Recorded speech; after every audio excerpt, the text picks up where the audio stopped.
Memang persoalan kurban, saya jujur saja selama di Indonesia masih banyak salah pemahaman terhadap kurban.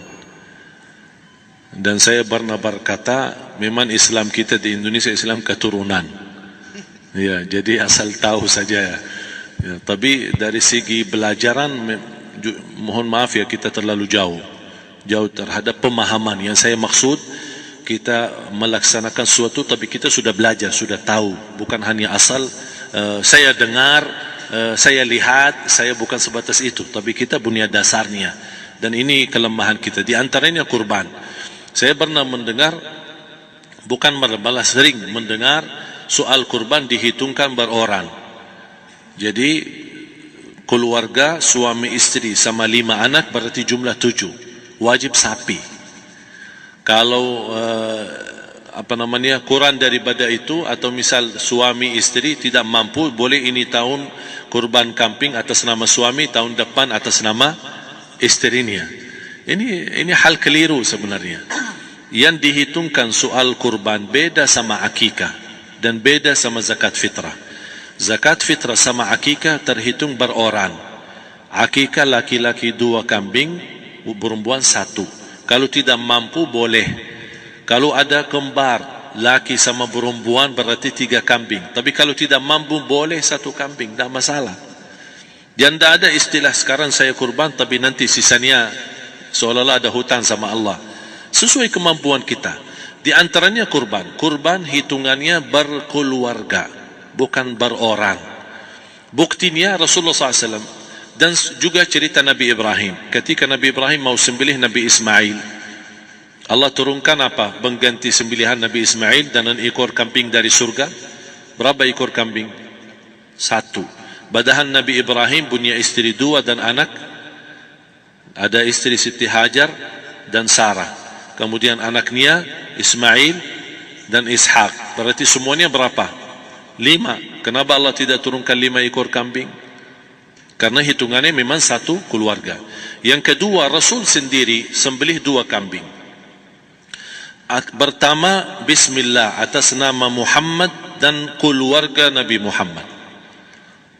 Padahal kita tahu keluarga Nabi Muhammad SAW termasuk keluarga besar. 11 istri, belum lagi anaknya, laki-laki sama perempuan. Ada yang hidup maupun sudah mati. Sudah termasuk semua. Yang hidup maupun mati.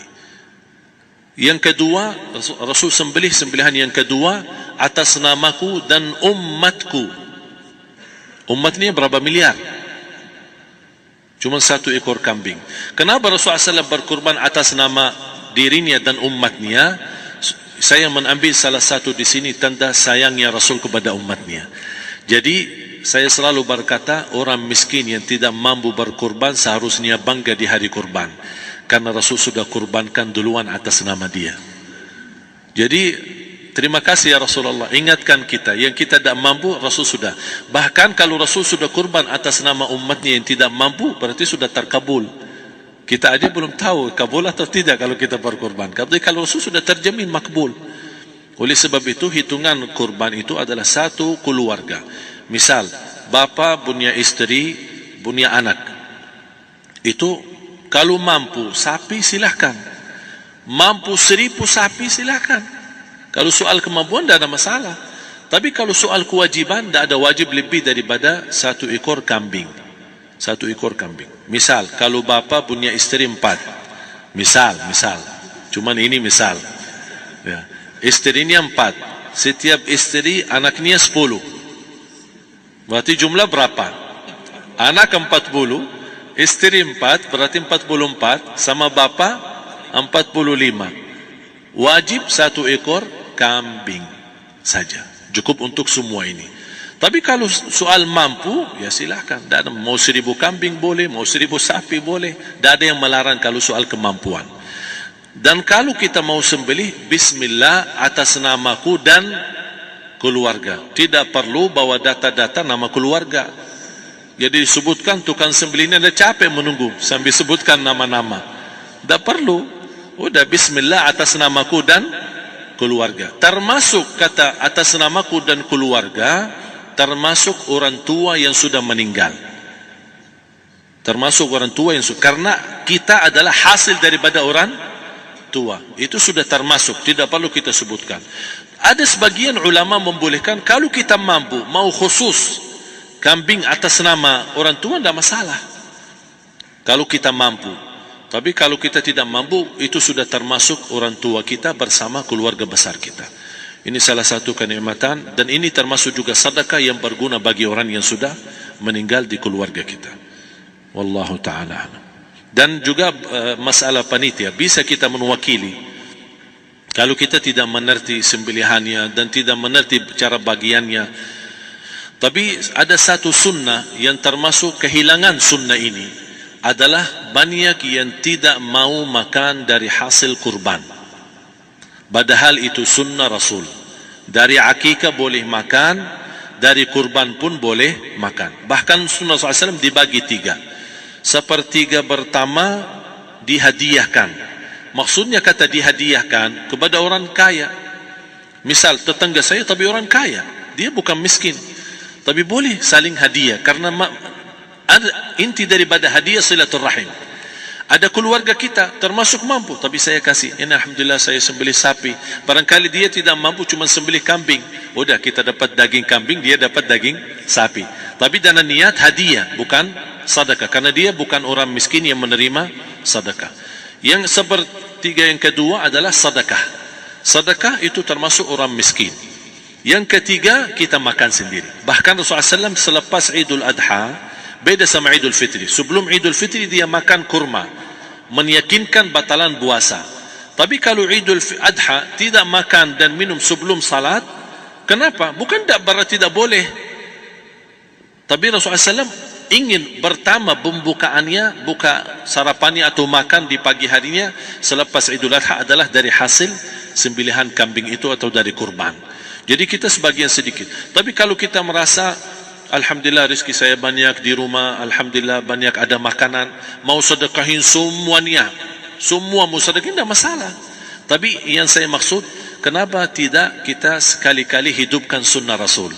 Jadi sebagian, walaupun ada sebagian sedikit lah, buat istilahnya sama sedikit porsi nasi atau apa, karena kita berhak sebagai kita kurbankan lillahi ta'ala, kita berhak menikmati kurban ini yang lillahi ta'ala supaya kita mendapatkan keberkahannya, bukan hanya orang lain. Terus yang kedua ada masalah pembayaran. Kalau kita wakili panitia, boleh kita pesan sama panitia, tolong sedikit dari kurban saya minta buat saya makan. Itu tidak masalah, kita boleh minta. Dan boleh kita wakili, tapi kita tolong ingatkan, tidak boleh pembayaran hasil sembelihan itu dari kulitnya. Ini menjadi salah satu persoalan di Indonesia. Banyak tukang sembelih datang, ketika kita tawarkan untuk sembelih ini, berapa pak? Oh tidak apa-apa, kasih aja kulitnya sama kepalanya. Jangan anda setuju, jangan anda terima. Oh maaf, saya tidak bisa. Bapak berapa ongkos sembelihannya? Kita harus sepakat dulu. Tidak, saya ikhlas, tidak apa-apa, seikhlasnya. Tapi yang penting kepalanya sama kulitnya. Itu aja yang saya minta, yang lain tidak apa-apa. Tidak boleh. Tidak boleh. Kenapa? Karena ini kurban. Kata kurban berarti lillahi ta'ala, bukan untuk jual beli. Kalau kita sudah bayar dari bagian kurban, berarti bukan lillahi ta'ala. Harus kita jaga amalan itu. Tapi bagaimana cara jalan keluarnya? Kita harus sepakat, ijab kabul. Sepakat dulu, Pak, saya udah begini, saya kasih untuk sembelihan 50.000. Bapak setuju? Ya udah setuju. Selesai kan? Sudah sembelih, sudah potong, sudah semua. Lepas ini semua kita kasih ongkos 50.000 ongkos sembelihannya. Habis itu, Pak, kulitnya sama kepala hadiah buat Bapak. Itu dah apa-apa, dah masalah. Tapi bukan untuk bayar sembelihan. Faham maksud saya? Harus dibedakan supaya jangan sampai amalan kita kurban habis biaya, habis ini malah tidak diterima karena sudah kita bayar sebagian daripada kurban. Saya silahkan bayar apa yang kita sepakati, mau hadiahkan kepada dia karena kita tidak bisa guna. Buat apa yang kita mau gunain kulitnya? Tidak bisa. Tapi mereka, buat mereka lebih berguna, oleh karena itu kita bisa hadiahkan untuk mereka. Bahkan kita bisa juga kasih daging untuk mereka bisa menikmati sebagai sedekah. Wallahu